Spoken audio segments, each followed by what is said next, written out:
Kamusta ang buhay-buhay natin dyan mga katribos idol ko? Dato nga pala ulit nagbabalik para sa vlog na libangan na may konting baka naman. Halos puro bike nga tayo ng mga nakaraang linggo at natambak na naman tong motor natin. Kaya kailangan ng gamitin. Mahirap na baka magtampo at magselos kay Tisoy. Mapapagastos na naman tayo nito nung wala sa oras. Pagpasensyahan nyo na kung medyo madumi yung motor pati yung helmet. Halos 3 linggo rin kasi natin silang di nagamit. Matanong ko lang pala mga boss idol, nahihirapan din ba kayo hanapan ng oras yung pag-workout? Yung tipong sobrang busy mo sa trabaho at sa pamilya, kaya nahihirapan kang isingit kung saan part ka mag-workout. Madalas nga dahil sa trabaho ay natutulog na ako ng 3 to 4 AM. Kaya ang gising ko talaga ay lunchtime o di kaya hapon na. Sobrang bigat nga sa pakiramdam at talagang wala ako lagi sa mood magpapawis. Dahil iba pa rin talaga yung tulog sa gabi mga katribos idol. Ngayon nga naisipan ko ulit pumunta ng Linion Hill. Gusto ko makita kung may improvement na ba o kahit konting progress sa halos 3 linggo nating pagpapapawis.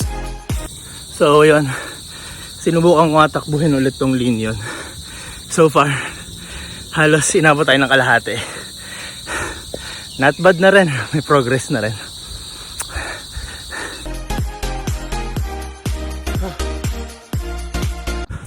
Kung matatandaan nyo mga boss idol, nung unang pagbalik pa lang natin sa ensayo, pagdating dito sa dulo ng Linion, inabot na ako ng nasa 180 BPM, pero ngayon ito.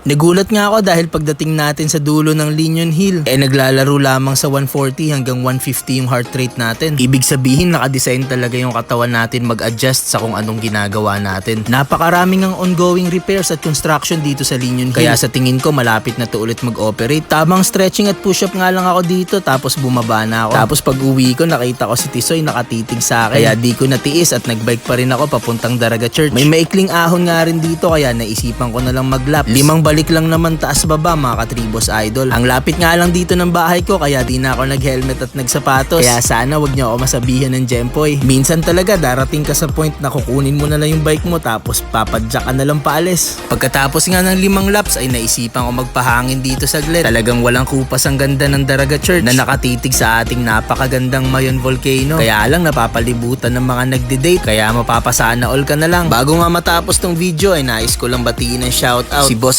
Idol Daryl Buena Obra. Kita-kits tayo sa next video sa Fun Bike sa Santo Domingo mga Boss Idol. Salamat!